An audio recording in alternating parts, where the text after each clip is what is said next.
नमस्ते बच्चों, आज हम देखेंगे बाल वसंत भाग 3 कक्षा 8वीं का पहला पार्ट बरसते बादल के प्रश्न उत्तर। ठीक है बच्चों, तो हम लोग देखेंगे पेज नंबर 3।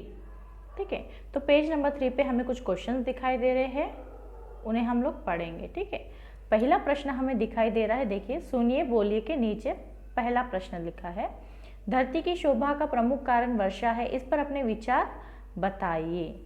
यानी धरती पर जो शोभा है, जो सुंदरता है, उसका प्रमुख कारण क्या है? बारिश मीन्स वर्षा। ठीक है, तो ये आपको यानी इसके बारे में आप क्या सोचते हैं, आपको अपनी सोच, अपने विचार इस पर यानी लिखने हैं। ठीक है बच्चों, जैसे कि हम लोग बोल सकते हैं कि धरती पर अगर बारिश होगी तो क्या होगा? सब तरफ हरियाली छाएगी, है ना। बिना पानी के कोई भी इंसान जीवित नहीं रह सकता, कोई भी जीव जीवित नहीं रह सकता। जब बारिश गिरती है तो सब तरफ क्या होता है? हरियाली छा जाती है, पेड़ पौधे लहराते हैं, है ना, सब तरफ ग्रीनरी हो जाती है। तो यही सब आपको इस क्वेश्चन का आंसर लिखना है। ठीक है बच्चों, उसके बाद सेकंड क्वेश्चन हम देखेंगे, घने बादलों का वर्णन अपने शब्दों में कीजिए। घने बादल, जब बारिश होने वाली होती है तो बादल जो है मीन्स क्लाउड्स, वो क्या करते हैं? ब्लैक हो जाते हैं, घुमड़ घुमड़ कर आते हैं, है ना। तो कैसे हो जाते हैं? काले हो जाते हैं, बिजली उत्पन्न होती है, एक दूसरे से वो टकराते हैं और फिर वर्षा होती है। तो आपको इसी यानी अपने शब्दों में इसका वर्णन करना है, अपने शब्दों में लिखना है कि बारिश कैसे होती है, घन कैसे यानी बरसते हैं। ठीक है, उसके बाद हम थर्ड क्वेश्चन देखेंगे, वर्षा ऋतु में नदियों के सौंदर्य पर अपने विचार बताइए। जब वर्षा ऋतु होती है मीन्स बारिश होती है तो नदी का पानी कैसा हो जाता है? लहराता है, हाँ, नदियाँ लबलबा जाती है, मीन्स खुशी से बहने लगती है ना, बहुत ज़्यादा पानी हो जाता है, उसे देखकर हमें बहुत अच्छा लगता है। ठीक है, तो ये जो सुंदरता है इसका वर्णन यानी आप क्या सोचते हैं, ये विचार आपको यहाँ पर लिखना है। ठीक है बच्चों, उसके बाद हम नीचे जाएंगे, फर्स्ट बीट गया है, यहाँ पर दिया गया है, वाक्य सीधा करके लिखिए। ठीक है, तो यहाँ पर हमें क्या करना है? वाक्य जो है सीधा कर लिखना है, मीन्स कुछ सेंटेंस हमें दिए गए हैं जो जंबल है, ठीक है, आगे पीछे है। ये कविता के ही है, कविता में जो लाइन्स आई है वही लाइन्स है, मगर आगे पीछे जंबल करके दिए, तो आपको ये करेक्ट सीधे तरीके से लिखना है। ठीक है, जैसे कि हम लोग फर्स्ट लाइन पढ़ेंगे, है झमझम बरसते झमझम मेघ के सावन। तो ये लाइन कैसे आएंगी? झमझम झम मेघ बरसते हैं सावन के, ये इस प्रकार आएगी। ठीक है बच्चों, उसके बाद हम देखेंगे सेकेंड सेंटेंस हम देखेंगे, गगन में गर्जन घुमड़ घुमड़ गिर गिर भरते मेघ। तो ये लाइन कैसे आएंगी? पोयम में कैसी आई है ये लाइन? घुमड़ घुमड़ गिर मेघ गगन में भरते गर्जन। ठीक है बच्चों, उसके बाद थर्ड दिया गया है, धरती पर झरती धाराएं पर धाराओं। तो ये एक लाइन कैसी दी गई है हमें? धाराओं पर धाराएं झरती धरती पर। ठीक है बच्चों, उसके बाद में हमें दिया गया है सेकेंड बीट, नीचे दिए गए भाव की पंक्तियां लिखिए। मीन्स यहाँ पर आपको सारांश दिया गया है, भावार्थ लिखा गया है, तो उस भावार्थ की लाइन कौन सी है? ठीक है, कविता में वो कौन सी लाइन आई है वो आपको यहाँ पर लिखना है। जैसे कि हम फर्स्ट सेंटेंस पढ़ेंगे, फर्स्ट लाइन पढ़ेंगे पहली, बादलों के घोर अंधकार के बीच बिजली चमक रही है और मन दिन में ही सपने देखने लगा है। ठीक है बच्चों, तो इसका आंसर आएगा, चमचम बिजली चमक रही रे उर्मे घन के, थम थम दिन के तम में सपने जगते मन के। ठीक है बच्चों, उसके बाद सेकंड लाइन उन्होंने दी गई है, मिट्टी के कण से कोमल अंकुर फूट रहे हैं। क्या है? मिट्टी के कण से कोमल अंकुर फूट रहे हैं। तो इसका आंसर आएगा, रिमझिम क्या कुछ कहते बूंदों के स्वर, रोम सिहर उठते छूते वे भीतर अंतर, धाराओं पर धाराएं झरती धरती पर,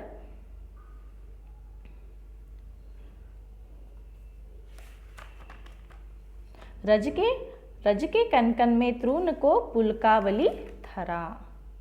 ठीक है बच्चों, उसके बाद हम देखेंगे थर्ड लाइन, कवि चाहता है कि जीवन में सावन बार बार आए और सब मिलकर झूलों में झूले। तो इसका जो लाइन है वो ऐसे आएगा, पोयम में दिया गया है, इंद्रधनुष के झूले में झूले मिल सब जन, फिर आए जीवन में सावन मन भावन। ठीक है बच्चों, उसके बाद में हमें थर्ड बिट दिया गया है, पद्यांश पढ़कर प्रश्नों के उत्तर दीजिए। बंद किए हैं बादल ने अंबर के दरवाजे सारे, नहीं नजर आता है सूरज ना कहीं चांद सितारे, ऐसा मौसम देखकर चिड़ियों ने भी पंख पसारे, हो प्रसन्न धरती के वासी नभ की ओर निहारे। ठीक है बच्चों, तो ये प्रश्न हमें यानी पद्यांश पर हमें कुछ क्वेश्चन दिए गए हैं पेज नंबर 4 पर। तो हम लोग पेज नंबर 4 देखेंगे। फर्स्ट वन है, इसमें अंबर के दरवाजे बंद कर दिए हैं। किसने बंद कर दिए हैं दरवाजे? बादल, बड़ा ई। किसने बंद किए हैं? बादल। तो इसमें ऑप्शन आएगा ई, बड़ा ई। ठीक है बच्चों, उसके बाद सेकेंड वन हम लोग रीड करेंगे, पंख किसने पसारे। किसने पसारे पंख? पद्यांश में हमने पढ़ा है चिड़िया ने पंख पसारे, तो इसका ऑप्शन आएगा अ। ठीक है, थर्ड वन हम रीड करेंगे, पद्यांश में आया युग्म शब्द है। युग्म शब्द मीन्स जो एक दूसरे के साथ ठीक से दिखता है, मीन्स जोड़ा जाता है। ठीक है, तो इसमें ऐसा कौन सा शब्द है वो हम देखेंगे। बादल, अंबर, सूरज, चांद, चांद सितारे, उसके बाद क्या है? धरती वासी। तो इसमें से ऐसा कौन सा शब्द है जो आपको मिलता जुलता लग रहा है, यानी एक दूसरे के साथ परफेक्ट मैच होता है ना? तो इसमें कौन सा है युग्म शब्द? चांद सितारे। जब हम कोई पोयम लिखते हैं या सेंटेंस लिखते हैं तो हम चांद सितारों को यानी बोलते हैं, है ना, यूज करते हैं ऐसे वर्ड्स। ठीक है, तो यही हो गया हमारा युग्म शब्द, चांद सितारे। ठीक है, उसके बाद फोर्थ वन हम देखेंगे, धरती के लोग किस ओर निहार रहे हैं। किस ओर निहार रहे हैं धरती के लोग? नभ, है ना, वो आकाश को देख रहे हैं, है ना, तो यहाँ पर आएगा नभ। ठीक है, उसके बाद फिफ्थ वन हम देखेंगे, पहले पढ़ी गई कविता व उपयुक्त कविता का विषय है। क्या है? किसके बारे में हमने इसमें यानी ज़्यादा पढ़ा है? तो अंबर के बारे में, है ना। तो अंबर यानी आकाश के बारे में हम लोगों ने पोयम में पढ़ा है और पिछले पोयम में भी हमने वही पढ़ा है। ठीक है बच्चों, उसके बाद में हम लोग देखेंगे नीचे, लिखिए। फर्स्ट बीट है, इन प्रश्नों के उत्तर 4-5 पंक्तियों में लिखिए। तो ये जो प्रश्न हमें पूछे गए हैं इनके उत्तर हमें 4 या 5 लाइन्स में लिखने हैं। पहला प्रश्न हम देखेंगे, वर्षा के समय सबकी अनुभूति अलग अलग होती है, बताइए आपकी अनुभूति कैसी होती है। मतलब देखिए, जब बारिश होती है तो सब लोग अलग फील करते हैं, है ना। कोई इंजॉय करता है, किसी को पसंद होती है बारिश, किसी को पसंद नहीं होती है ना। तो कोई अपने तरीके से इंजॉय करता है। तो वही आंसर आपको लिखना है कि आप जब बारिश आती है तो आपको कैसा फील होता है, आपका एक्सपीरियंस कैसा रहता है, आप कैसे इंजॉय करते हैं बारिश में, ये आपको आपकी लैंग्वेज में यानी आपके शब्दों में यहाँ पर लिखना है। उसके बाद सेकंड क्वेश्चन हम देखेंगे, वर्षा के समय प्रकृति बहुत ही सुंदर दिखाई पड़ती है, इस समय मेघ, बिजली और बूंद की क्या विशेषता होती है, ये यहाँ पर लिखना है। तो जैसे कि हम लोग लिख सकते हैं, जब वर्षा होती है तो क्या होता है,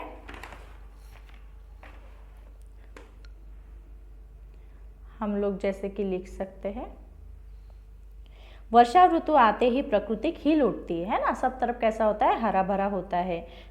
वह प्रसन्न दिखने लगती है, जो प्रकृति है यानी हरियाली है, पेड़ है, पौधे है, सब तरु है, कैसे दिखते हैं, हरे भरे दिखते हैं। हमें ऐसा लगता है कि वो हंस रहे हैं, खिल रहे हैं, है ना। मेघ कैसे बरसते हैं, झमझम बरसते हैं।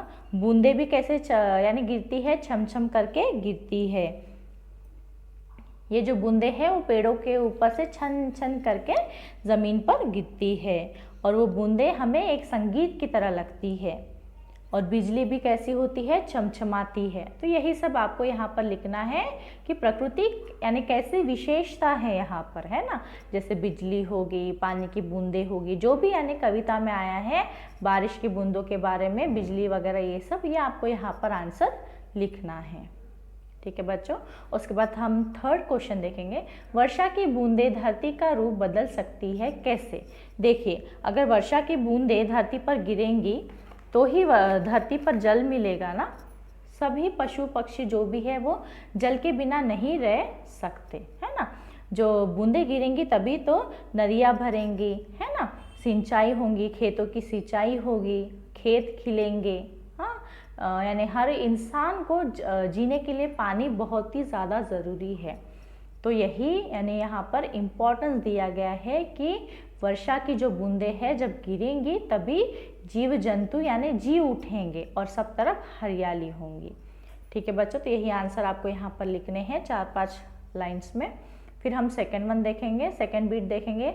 इन प्रश्नों के उत्तर 8-10 पंक्तियों में लिखिए। देखिए, ऊपर आपको दिया गया था 4-5 पंक्तियों में लिखना है, मीन्स 4 या 5 लाइन्स में, और यहाँ पर आपको 8 या 10 लाइन्स में आंसर लिखना है।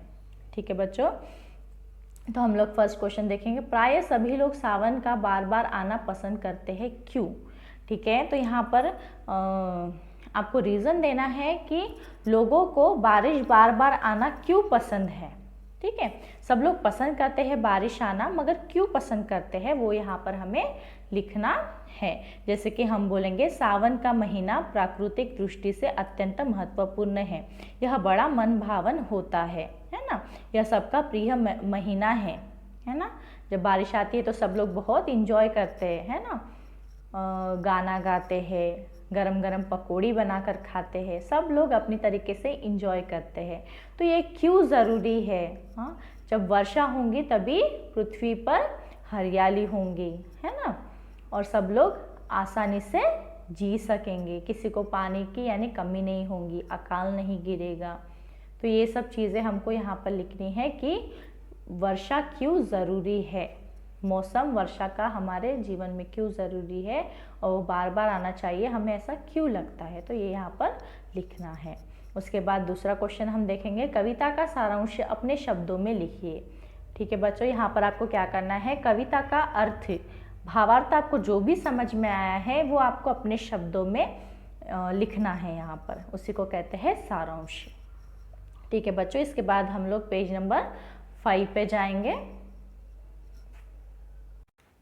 शब्द भंडार, फर्स्ट बिट हम देखेंगे। इन शब्दों के तत्सम रूप लिखिए।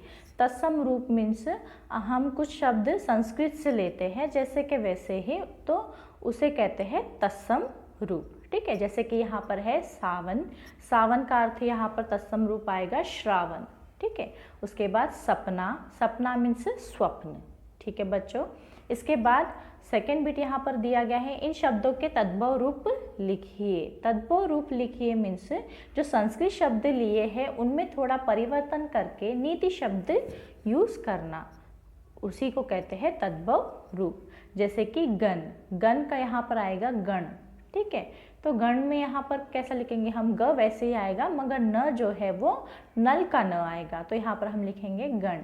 ठीक है, फिर उसके बाद आएगा वारी, वारी यानी यहाँ पर बताया गया है बारिश। ठीक है, वारी का मतलब हम यहाँ पर लिखेंगे बारिश, तद्भव रूप उसका आएगा बारिश। उसके बाद भाषा की बात, रेखांकित के शब्दों के बीच का अंतर समझिए। देखिए, धाराओं पर धाराएं, झरती धरती पर, यहाँ पर क्या हुआ है, धारा ये शब्द बार बार आया है। ठीक है ना, तो ऐसे वाक्य जहाँ पर यानी वाक्य में ऐसे शब्द आते हैं तो उससे क्या होता है, वाक्य को एक सुंदरता आती है, वाक्य सुंदर दिखता है।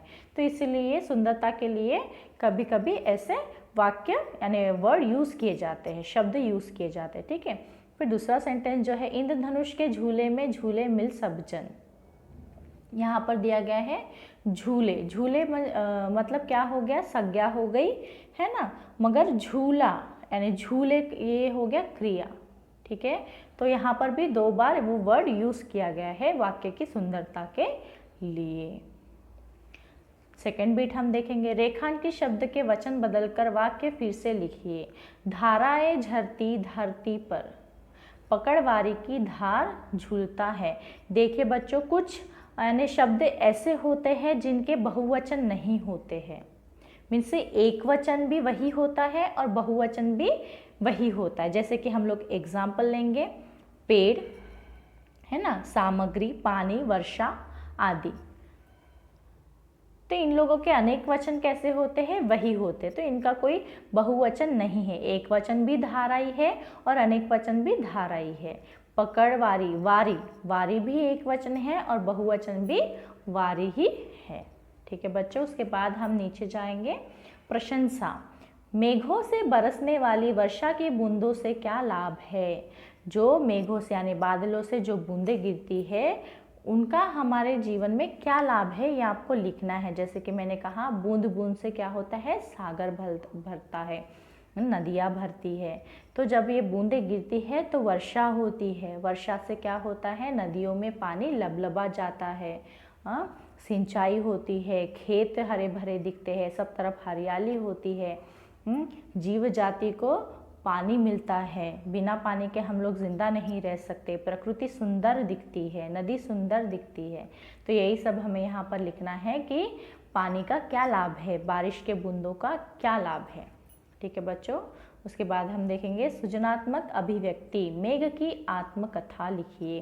तो यहाँ पर आपको सोचना है कि आप मेघ है, मीन्स आप बादल है, और आप क्या सोच रहे हैं, यानी हमको सोचना है कि बादल क्या सोचता होगा, और सेम हमें भी यानी ये सोचना है कि मैं बादल हूँ और आप क्या सोचते हो बादल के बारे में, वो आपको लिखना है। ठीक है बच्चों, मगर आपको फील करना है कि आप बादल हो और आपको आपके सेंटेंस में ये लिखना है कि अगर आप बादल होते तो आप क्या करते। ठीक है, तो यही आपको यहाँ पर लिखना है। उसके बाद हम लोग पेज नंबर 6 पे जाएंगे। परियोजन कार्य, परियोजन कार्य मीन्स प्रोजेक्ट वर्क। आपको यहाँ पर कुछ प्रोजेक्ट वर्क करने के लिए दिया गया है जो हम देखेंगे। नीचे हिंदी महीने के नाम दिए गए हैं। पता कीजिए कि किस महीने में किस तरह का मौसम होता है, उनके बारे में 2-2 वाक्य लिखिए। ठीक है बच्चों, तो यहाँ पर आपको हिंदी मंथ्स के नेम दिए गए, ठीक है, यानी हिंदी महीनों के नाम दिए गए हैं। तो आपको पता करना है कि वो कौन से महीने हैं और इसमें मौसम कैसा होता है। मौसम कैसा होता है उसके बारे में आपको 2 सेंटेंस लिखने हैं। ठीक है बच्चों, जैसे कि चैत्र। ठीक है, चैत्र होता है अप्रैल। ठीक है, तो अप्रैल में कैसा होता है, वसंत ऋतु होता है ना, थोड़ा ठंडी भी होता है, थोड़ा गर्मी भी होता है। तो उसी तरीके से आपको बाकी के भी मौसम लिखने हैं और मंथ भी लिखने हैं। जैसे कि वैशाख हो गया, वैशाख होता है मई। ज्येष्ठ हो गया जून। ठीक है, आषाढ़ हो गया जुलाई। सावन हो गया अगस्त। भाद्रपद हो गया सितंबर। अश्विन हो गया अक्टूबर। कार्तिक हो गया नवंबर। मार्गशीर्ष हो गया दिसंबर। पौष हो गया जनवरी। माघ हो गया फरवरी और फाल्गुन हो गया मार्च। ठीक है बच्चों, तो आपको सबको पता है कि इन महीनों में मौसम कैसा होता है, तो वही आपको मौसम के बारे में लिखना है और 2 सेंटेंस लिखने हैं। ओके बच्चों, मैं आशा करती हूँ कि आपको प्रश्न उत्तर समझ में आ गए होंगे। धन्यवाद।